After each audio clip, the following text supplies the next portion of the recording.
In this video, we'll talk about the thermal stress is independent of the length of the object.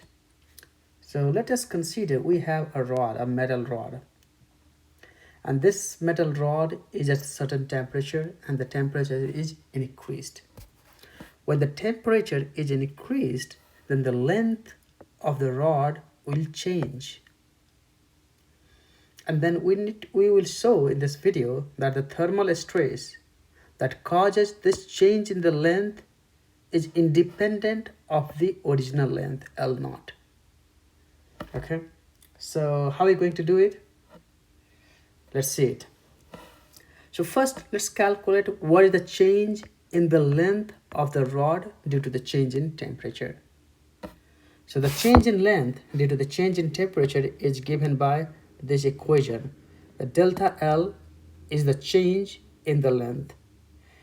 Alpha is the coefficient of linear expansion. L naught is the original length, the starting length of the rod. The delta T is the change in temperature. Okay. The thermal stress is the force required to make this change over this cross-sectional area, or in other words, the force per unit this cross-sectional area to make this change is called the thermal stress. Okay, so you can mechanically also stretch the rod by applying a certain amount of force over this cross-sectional area. So the thermal stress, just to make this change in the length, is given by this equation here. F over A, the force per unit area, is called the thermal stress, and which is defined as a Y here, and Y is the Young's modulus of the material. Delta L is the change in length, and L naught is the original length. So this is how the thermal stress is defined. We already have calculated the change in length here. So just plugging this equation into this equation number 2. So F over A is the thermal stress, Y is the Young's modulus, delta L we already have here, alpha L naught delta T divided by L naught. This L naught and L naught cancels out. So we have alpha Y times delta T. And this is the thermal stress. So what does this mean now?